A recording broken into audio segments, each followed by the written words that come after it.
Manchester United and winning trophies, a tale as old as time. Manchester United just beat Newcastle in the Carabao Cup final to win their 6th Carabao Cup. That number is 6 shy of Nick Cannon's kids. Its first major trophy under Erik Ten Hag. Well, unless you consider the Bangkok trophy a major trophy. Well, in the same week, the content, do remember to like, share, subscribe, and let us know your opinion in the comment section below. Off we go.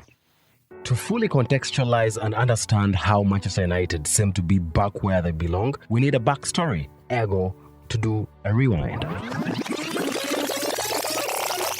In 2013, the greatest manager to ever grace English football, Sir Alex Ferguson, managed to retire after 26 years at the helm of the club. He was replaced by the chosen one, David Moyes, who didn't even last a year at the club. In came Louis van Gaal, whose biggest contribution to the club was the word philosophy, and he was later replaced by one of his former students, Jose Mourinho, the epitome of success. Mourinho would go ahead to win the League Cup and the Europa League and was shown the exit door in 2018.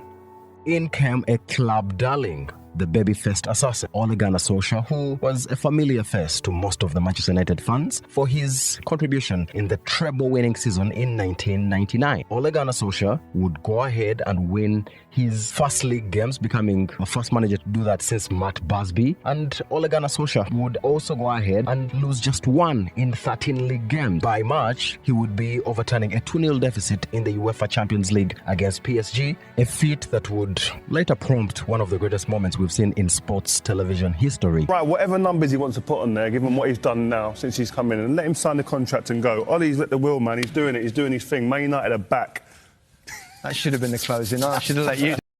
Ole would then go ahead and have the club flying high. In the 2 full seasons as Manchester United manager, he managed to achieve a top 4 spot and Champions League football. In the very first full season as manager, Ole Gunnar Solskjaer had Manchester United firing at all cylinders, finishing 2nd in the league and also having 4 different players in double figures. Anthony Martial would top score for Manchester United in all competitions with 23 goals. Marcus Rashford was a goal shot with 22 goals. Bruno Fernandes managed to net 12 goals, and Mason Schofield with a whooping 17 goals at the age of just 19. The biggest exploits for Manchester United in that season was the way they lined up. They were pretty much a counter-attacking side and caught many teams on the break and were very, very lethal in transition. Bruno Fernandes being the nucleus of the offense, whilst the 3 players, Marcus Rashford, Anthony Martial, Dan James or Mason Greenwood, contributed going forward. However, in the next season, with very astronomical hopes, coupled with the arrival of one of the greatest footballers to ever play the game, Manchester United would look to switch their playing style from a counter-attacking style to a more possession-based style, and this would definitely spell the end for Ole Gunnar Solskjaer at Manchester United. In his reign, Manchester United also managed to endure a dismal 4 semi-final losses and a Europa League final loss to Villarreal. Then enter the lord of the gen pressing, Ralf Rangnick. I'm sure by this point most Manchester United fans want to fast forward, and I'll do you the courtesy of not talking about Ralf Rangnick's time at the club. Which brings us to our point today. Erik Ten Hag, a former Pep Guardiola assistant at Bayern Munich and a guy that was doing wonders with Ajax in the Netherlands, was appointed the Manchester United manager. Firstly, we are going to look at how Erik Ten Hag set up at Ajax and the tactical fluidity he brought at the club. This was Ajax last season. As you can see, he was playing a 4-2-3-1 with 2 holding midfielders in the pivot, Edson Alvarez and Gravenberch. One of the midfielders, very, very good off the ball. That would be Edson Alvarez, a Mexican midfielder with so much tenacity, very good out of possession, very good at interceptions and tackles. Gravenberch, however, would do more of the ball-playing roles. And beyond them would be 3 attackers in Dusan Tadic, Hag'S and David Klaassen, with a striker up. Other times, the manager Erik Ten Hag preferred to play a 4-3-3 with a midfield 3 of David Klaassen, Edson Alvarez and Hag'S. 3 attackers in Anthony, who would cut in from the right to the left for his left languid foot, and Dusan Tadic on the other flank with Sebastian Haller up front. Now fast forward to Manchester United, Erik Ten Hag's first 2 games. I personally would say these have been the most important games for Manchester United under Erik Ten Hag. The very first game, where they lost to Brighton at home, Erik Ten Hag set up this way. Christian Eriksen, a midfielder who could play as a holding midfielder or even as a creative 10 just behind the striker, playing as a number 9. But out of position, he would actually be back in the midfield. Manchester United would lose this game 2-1, and the midfield pivot of McTominay and Fred didn't really seem like it was working. Compare this with the Ajax midfield pivot of Gravenberch and Alvarez. Erik Ten Hag would soon realize that he actually needed a ball-playing holding midfielder and a midfielder that was actually good out of possession. Erik Ten Hag would then later realize that he needed two holding midfielders, one that was good in position and one that was good out of possession. This was the second league game of Manchester United against Brentford. Manchester United would lose this game by 4 goals, but look at the setup again. Erik Ten Hag realizes that he needs a ball-playing holding midfielder, and unlike the first game against Brighton, he gets Christian Eriksen to sit deep. And in this game, the flaws of David De Gea's ball-playing skills were at full exposure for everyone. Brentford would actually score 2 goals off mistakes committed by Manchester United in trying to build from the back, with Christian Eriksen being the first unit in the build-up and possession from the goalkeeper. This game would let Erik Ten Hag know how much he needed to sort his midfield out, which leads us to what I think has been the most important point under Erik Ten Hag: recruitment. Realizing the flaws in his squad, Erik Ten Hag would quickly know which player profiles he needed to fit in his squad with the style of play he wanted to introduce, which usually is a 4-2-3-1 or often a 4-3-3. Manchester United would go into the transfer market and spend a whopping 70 million euros to sign Casemiro from Real Madrid.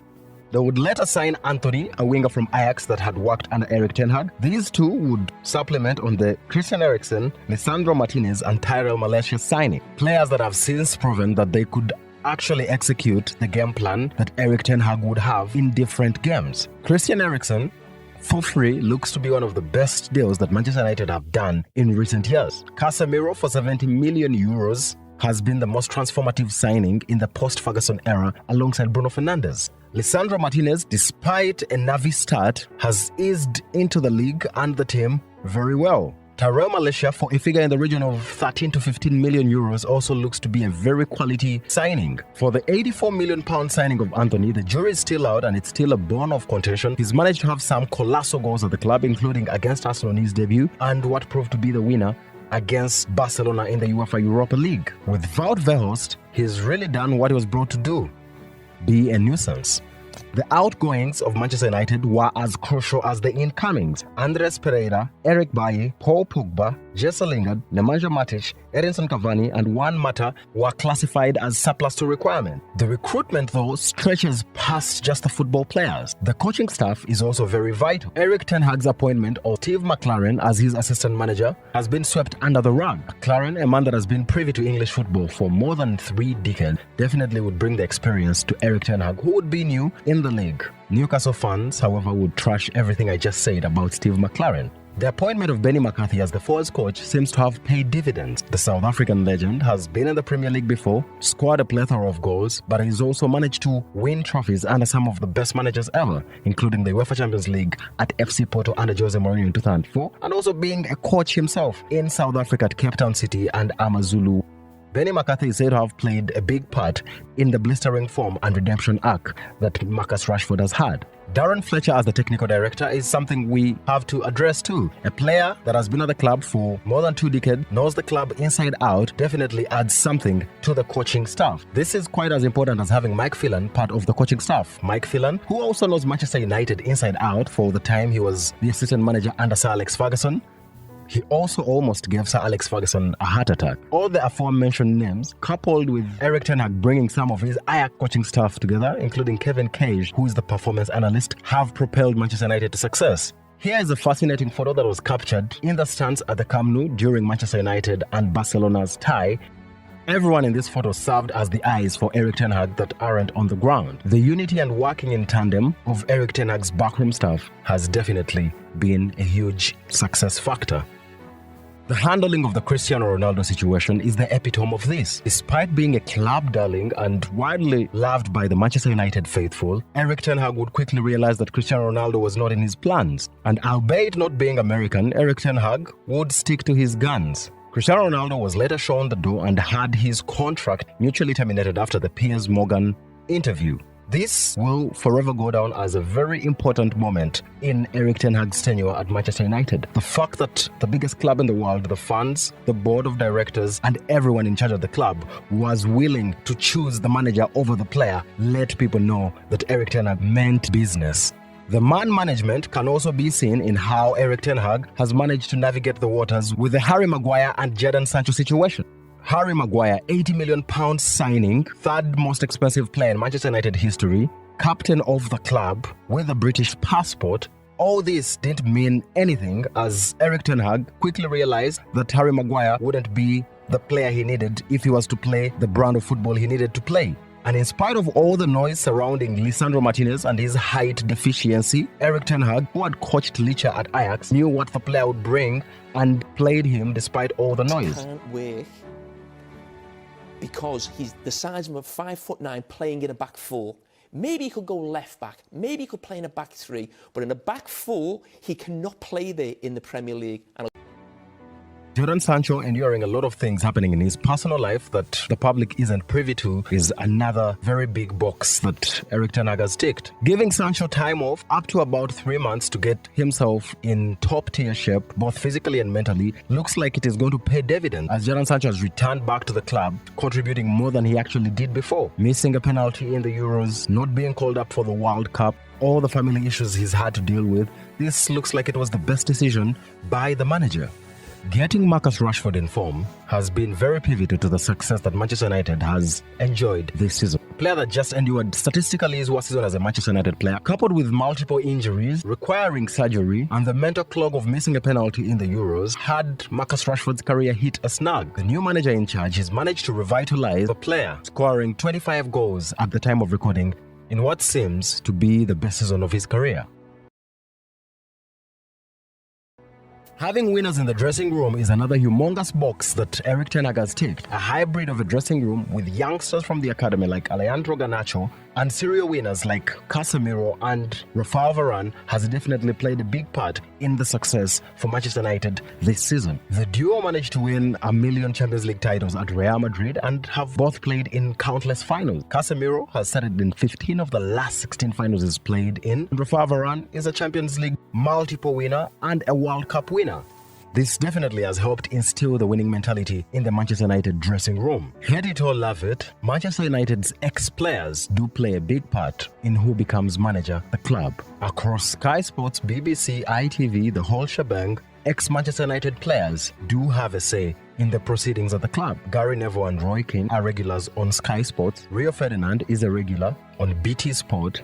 And so is Paul Scholes. These and many more have advertently and inadvertently contributed to how long a manager stays at the helm.